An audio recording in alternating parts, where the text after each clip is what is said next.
प्रिय विद्यार्थियों, जय हिंद। आइए इस कालखंड में आपकी कक्षा 6वीं की संस्कृत पाठ्य पुस्तक, जैसा कि आप देख रहे हैं ये संस्कृत पाठ्य पुस्तक है।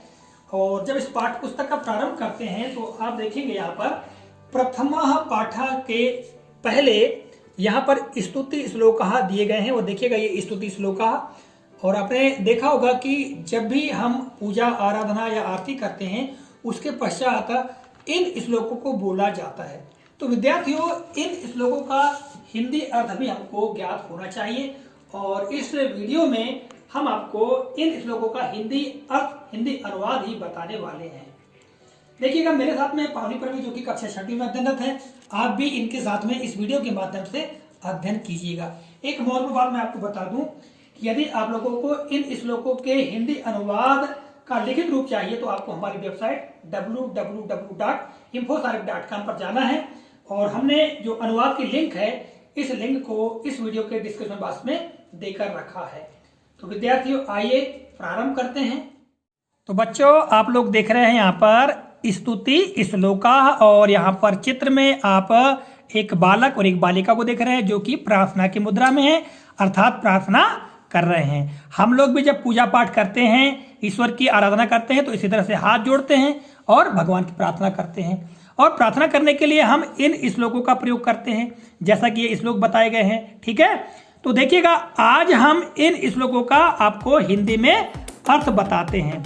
आप अक्सर जब भी पूजा आरती या कोई आराधना होती है तब इन श्लोकों के बारे में अवश्य सुनते हो पावनी? yes. हाँ, तो सबसे पहले हम क्या करते हैं, पहला श्लोक लेते हैं और इस पहले श्लोक को हम दोहरा देते हैं। पहले मैं खुद पढ़ता हूं, इसके बाद फिर आपको बाद में दोहराना। ठीक है, त्वमेव माता च पिता त्वमेव बंधुश्च सखा त्वमेव विद्या द्रोणम त्वमेव सर्वम मम देव देव।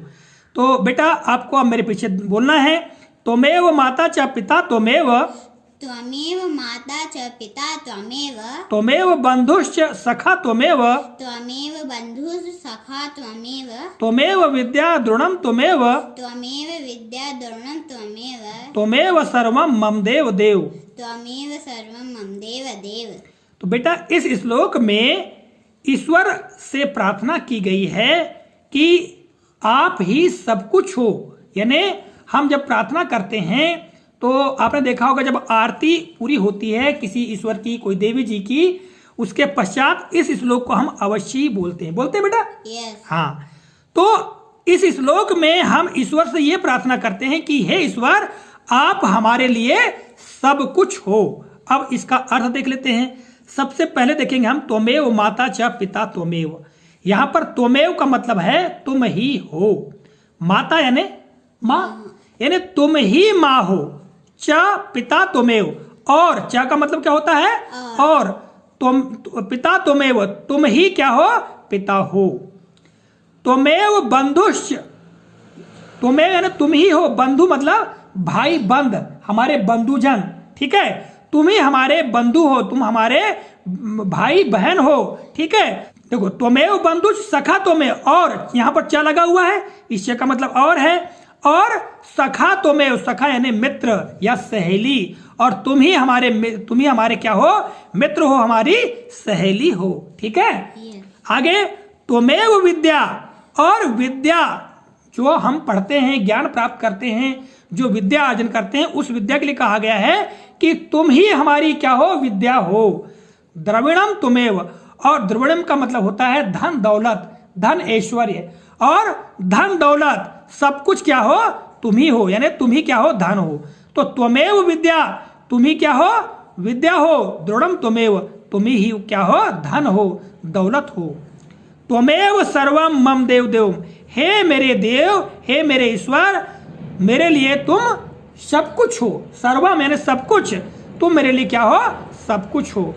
तो यहाँ पर ईश्वर की प्रार्थना करते हुए कहा गया है कि हे ईश्वर, तुम ही मेरी माता हो और तुम ही मेरे पिता हो, तुम ही मेरे भाई बंध हो और तुम ही मेरे मित्र हो, तुम ही मेरे लिए विद्या हो, तुम ही मेरे लिए धन हो, तुम ही सब कुछ हो। हे ईश्वर, तुम ही मेरे लिए सब कुछ हो।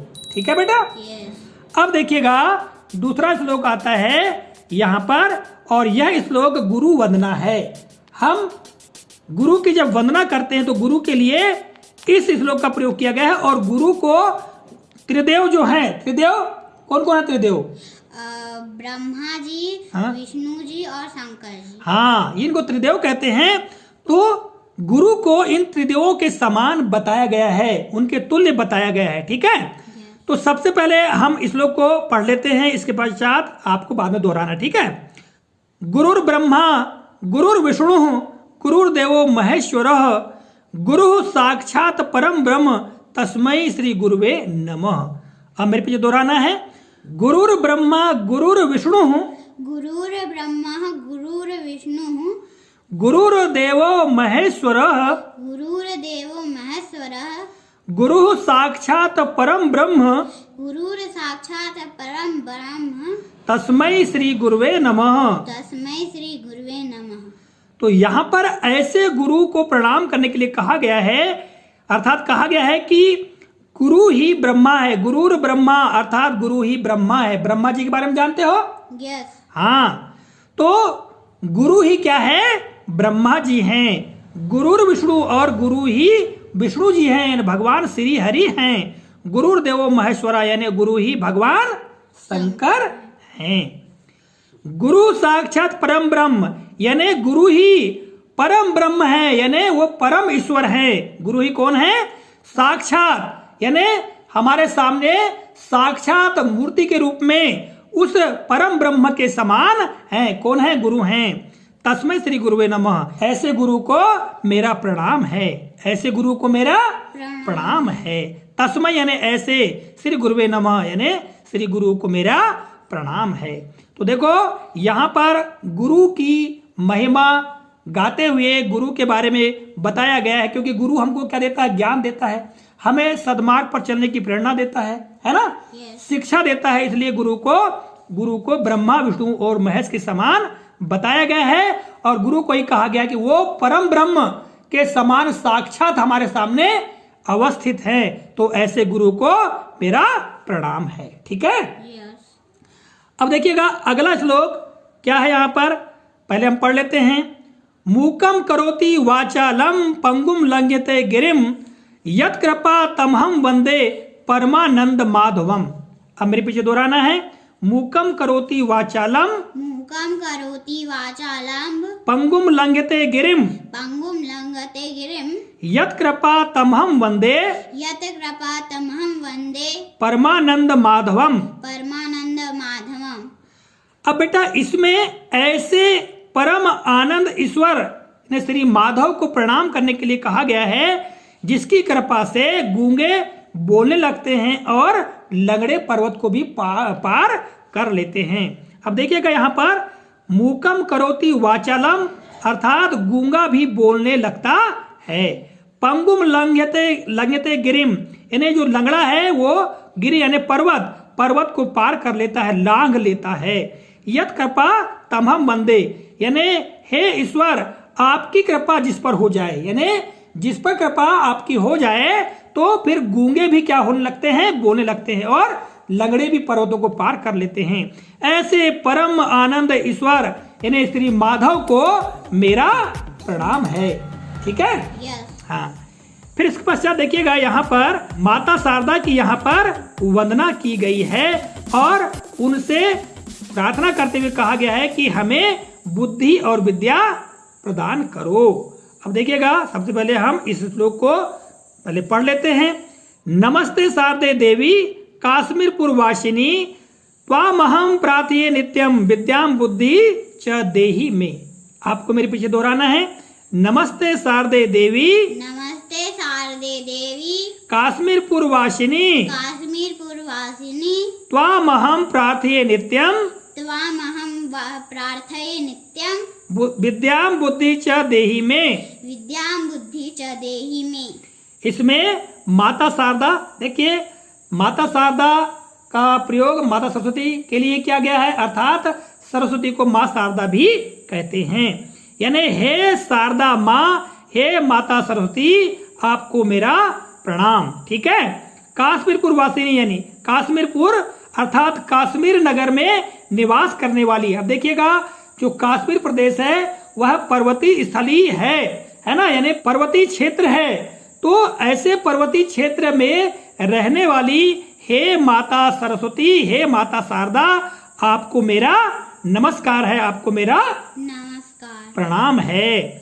त्वाम अहम प्रार्थये नित्यम, मैं आपकी नित्य प्रार्थना करता हूँ, मैं तुम्हारी नित्य प्रार्थना करता हूँ। विद्याम बुद्धि च देहि में, आप मुझे विद्या और बुद्धि प्रदान करो, विद्या और बुद्धि प्रदान करो। ठीक है, तो बेटा ये अर्थ हुआ।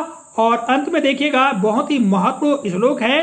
इस श्लोक में पूरे जनों के लिए, सभी लोगों के लिए यहाँ प्रार्थना की गई है कि वो कैसे हो, सुखी हो, निरोगी हो, सभी का भला हो और किसी को भी दुख न मिले, ऐसी प्रार्थना की गई है।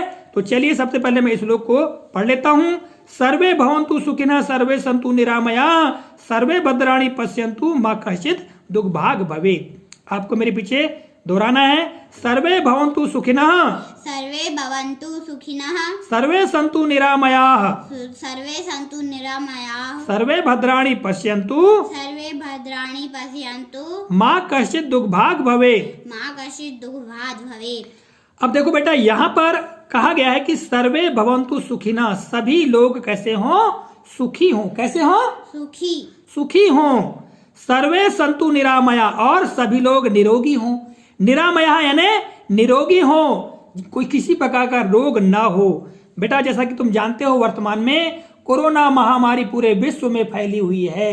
तो हम ईश्वर से प्रार्थना करते हैं कि हे ईश्वर, सभी लोग कैसे हो, निरोगी हो। कैसे हो? निरोगी हो, किसी को किसी प्रकार का भी रोग न हो। सर्वे भद्राणि पश्यन्तु, सभी का भला हो, सभी का मैं भला देखूं। सर्वे भद्राणि पश्यन्तु, हम सभी का भला देखें, सभी की भलाई देखें, अर्थात सबका भला हो, पूरे जगह का भला हो। माँ कश्चित् दुर्भाग् भवेत्, अर्थात किसी को भी दुख न मिले, किसी को भी दुख दर्द न मिले, ऐसी हम ईश्वर से प्रार्थना करते हैं। तो विद्यार्थियों, इस तरह से इस कालखंड में मैंने आप लोगों को स्तुति श्लोका, है ना, इसके बारे में आपको बताया है और इनके हिंदी अर्थ भी बताए हैं। जैसा कि आपको ज्ञात है कि जब भी हम पूजा, आराधना, आरती करते हैं तब इन श्लोकों को अंत में बोला जाता है। तो हमको इसका हिंदी अर्थ भी पता होना चाहिए, इनकी जानकारी होना चाहिए। आशा है आप सभी लोगों को इन श्लोकों के हिंदी अर्थ काफी अच्छे और उपयोगी लगे होंगे। अब मिलेंगे अगले कालखंड में, तब तक के लिए नमस्कार।